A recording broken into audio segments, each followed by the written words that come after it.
Hey brother, this is Dan with Good Guys to Great Men. Thanks again for watching today. Today I'm with Dr. Alexis Shepperd. Alexis and I run the Mastering Connection with Women program. Today we wanted to just give you a little bit of an introduction and a little bit of information about how men cut off connection and intimacy with women. There's loads of different ways that we do this, and oftentimes it can feel like we're kind of out of our depth, especially in a conversation or in a situation where we're not necessarily getting the feedback that we want to get from our partner or from a woman that we've just met or somebody that we're out on a date with. So, Well, it's so common and it's so understandable. I mean, whether it's, somebody you see across a crowded room and are attracted to, or, somebody you've been in a relationship with for years and you're just wanting to reconnect or wanting things to feel better. It's so normal to feel anxious or to not know what to do to reconnect. But it's also really easy to do things that push away connection. I see this with everybody, but when I'm working with men, to watch them do things that push away connection, they don't even know that they're doing it.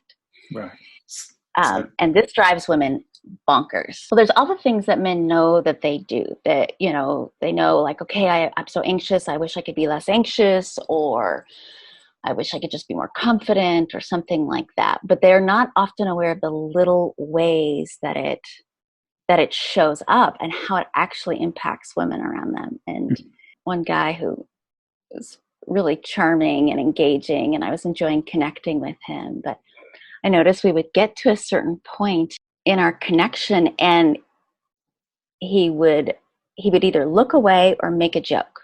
And this kept happening over and over again.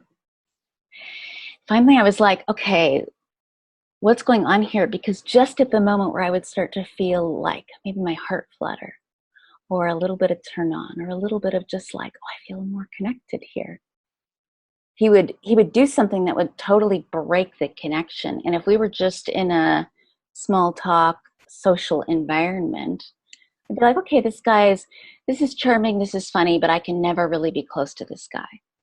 That's what I would think if I weren't saying something. Or I'd think like, oh, he's witty, but this is as far as this is going to go. Right. So there's ways in which he can learn, or we can learn as men, to kind of stand in that discomfort rather than backing away from it, rather than going into some kind of story and trying to work out, how am I going to engineer this? Like, how am I going to get what I want from this conversation? Or what does she think of me? Right? Getting stuck in that loop, but just being able to go, I don't know what's going to happen here, but I'm going to continue with this, like, to and fro, this dance or this interaction, and see where it can go. But to do that, he's got to be able to be vulnerable, right? He's got to be able to open up to whatever's going to happen. Could go well, could not go well, who knows? And that's what was so cool. So in that example, when I said, hey, actually, when you just made a joke, I noticed I just felt a little deflated because I was just starting to feel connected to you. And now I feel less connected. Right. And he never realized how much of an effect that was having on you, and instantly on the connection, right? On the level of intimacy, it's like there's levels of intimacy, there's levels of vulnerability that we can go to, and it's all affecting that connection, and how intimate, how close, how interesting, right? How interesting. Exactly.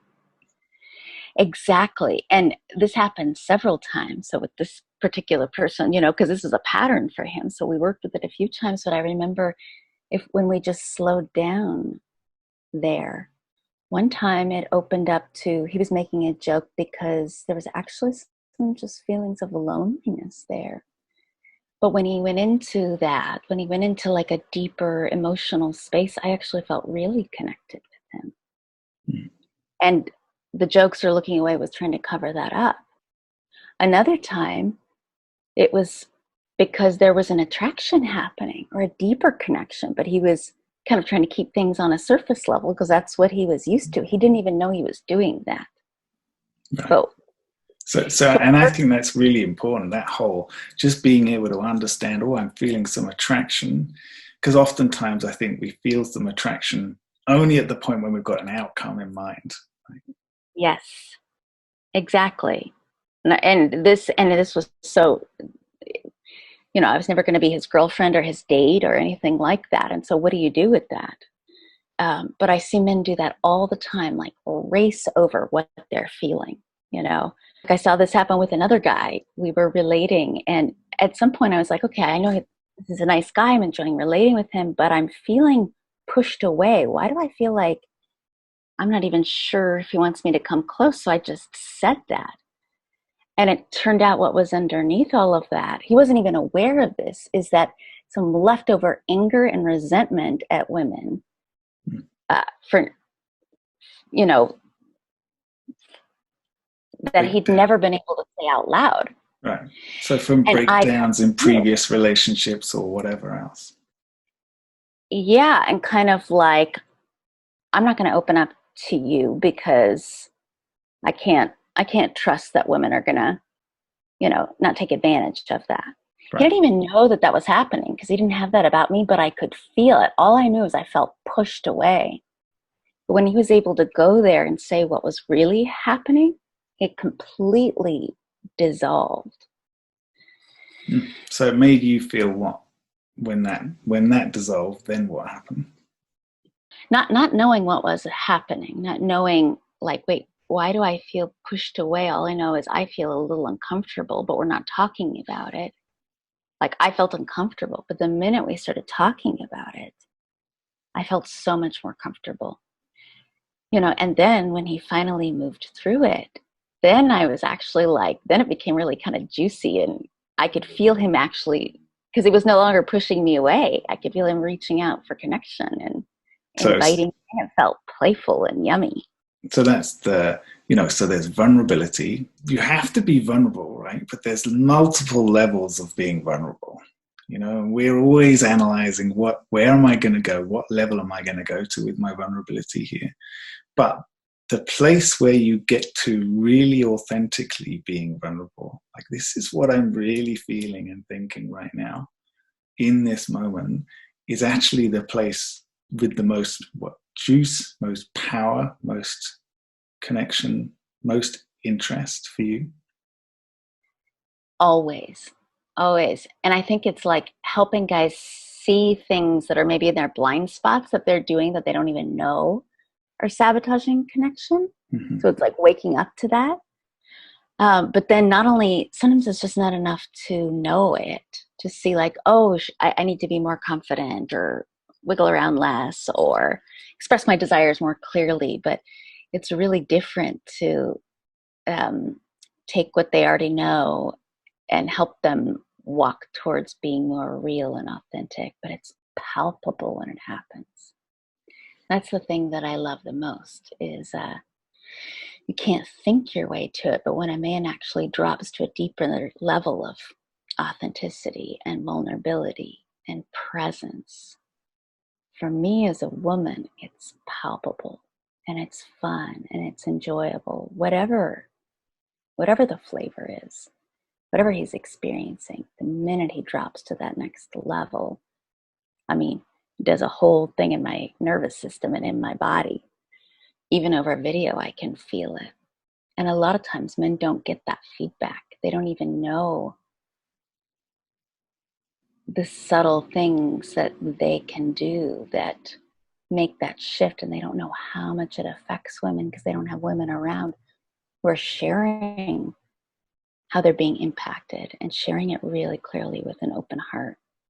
In a safe place where you can be open, be vulnerable, and get that feedback. Kind of practice, get used to what it's like to be that way, to be more open, be more direct, be more confident. We're always talking about the way people try and bulldoze their way into confidence. Like, I'm just going to show you this bit that I know I'm really confident around. But I'm not going to show you this other stuff over here. That's what's cool too, is the more you build these muscles, the more anything that you're experiencing as a man and anything that the woman is experiencing can be an opportunity for connection. Can be an opportunity for powerful, intimate, vulnerable, sexy connection. It doesn't matter what is happening. And that's really the most fun thing, is these are skills that people can develop and become more confident in. And so then I see these men start to just drop in and be relaxed, being themselves, knowing they can take whatever happens and turn it into connection. Not being afraid anymore. Yeah. When you live from that place, of real authenticity and strength in your vulnerability, confidence in who you are, then that really is the place where you get the most connection. You create the most connection. Take care. Thanks, Alexis. Thank you.